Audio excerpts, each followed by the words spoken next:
there. My name is Chris McPherson. I live in Nashville, Tennessee, and this is Bryan the Snowman. He's my entry into the ServoCity Holiday Display Contest. I hope you like him.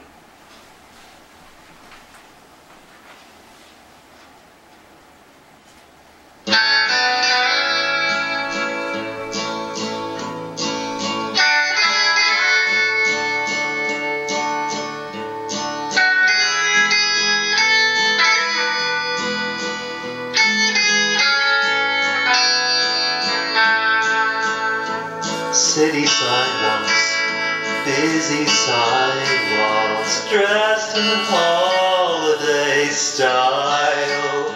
In the air, there's a feeling of Christmas. Children laughing, people passing, meeting smile after smile, and on every street corner you'll hear silver bells, silver bells. It's Christmas time in the city. Ring a ling, hear them ring. Soon it will be Christmas Day. Strings of street lights, even stoplights, blink a bright red and green as the shoppers rush home with their treasures. Hear the snow crunch, see the kids bunch. This is Santa's big scene. And above all this bustle, you'll hear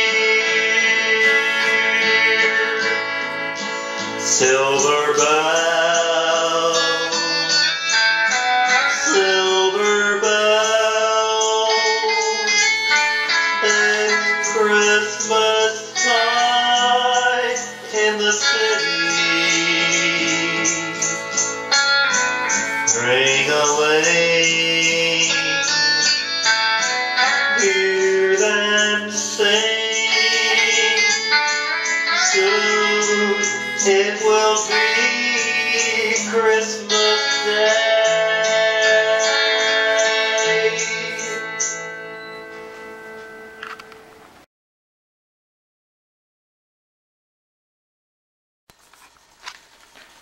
Okay, so I've got the snowman all broken down, decapitated, naked, and just wanted to run through real quick and kind of show you how it's all put together and how it works.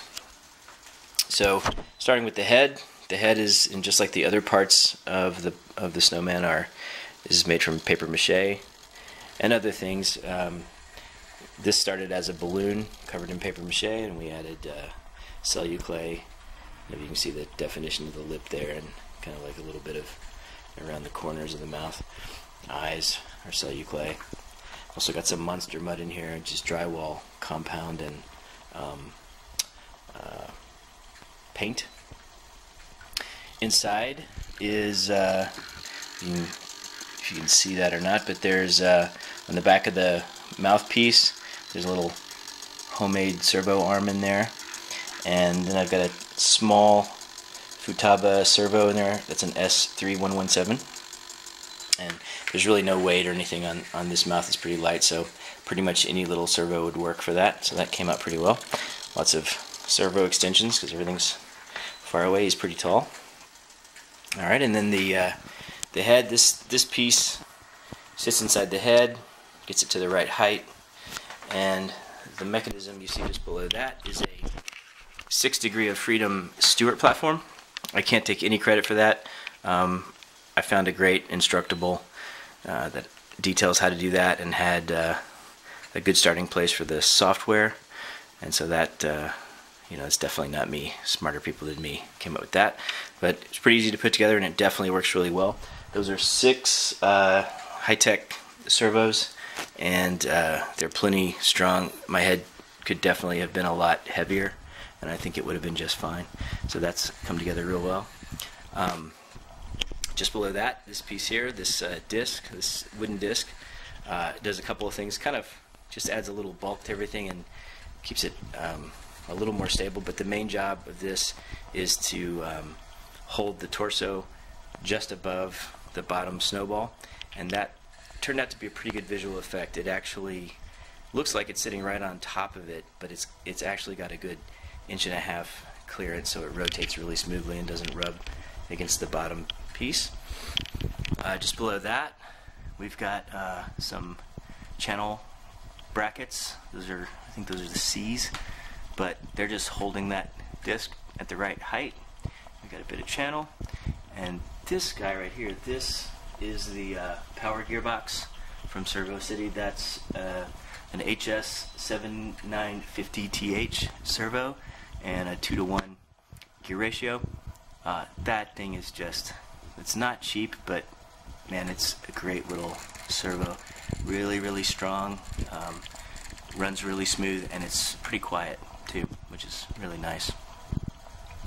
Another piece of channel going down, and then we've got another base plate there. And of course, in between all these guys, we have all kinds of little parts to connect everything together. But it's really pretty simple. Not a whole lot to it. And then what's driving all of this? This is an Arduino Mega. On top of the Mega is the Adafruit Music Maker Shield. I'm not actually using that now. I plan to later, but right now the laptop is driving everything. In between, that is a 20-watt audio amplifier, also from Adafruit.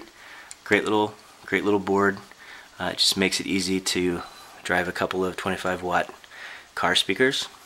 Pretty cheap, little homemade box, but it does a good job to get a little volume to kind of drown out the sound of the servos. The little board next to that is a homemade power distribution board. I use that to power some of these things, and also I can use that to drive servos. So that's actually what's driving this guy right here, and the signal is coming from the Arduino. Just below that is a 5-watt power supply. It's pretty beefy. That's supplying all the power for all of the servos, and even when it can handle even when all the servos are going nuts, which I usually just do in testing. It doesn't make for a very good effect, but it can handle it no problem.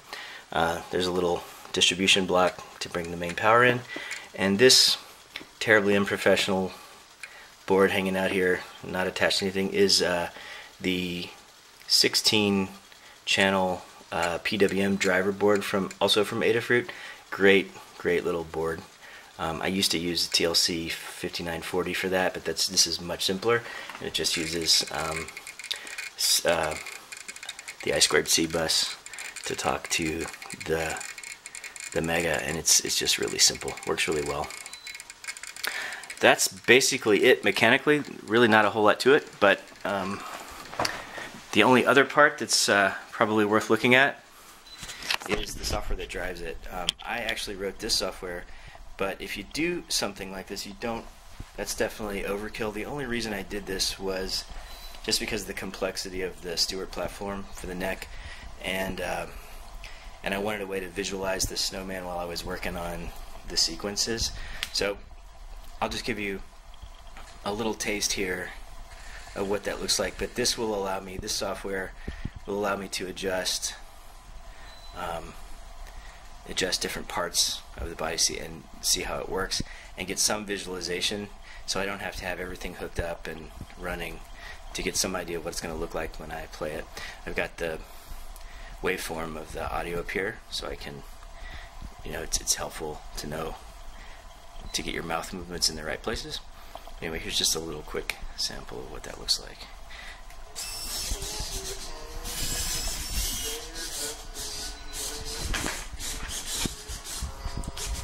You can can see that's sending the signals to the system,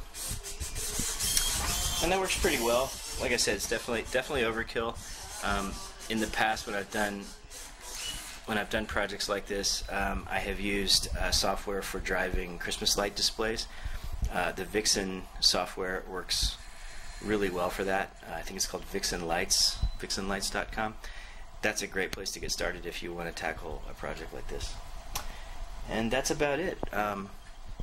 There's not a whole lot else to it. I hope you enjoyed it, and thanks for watching.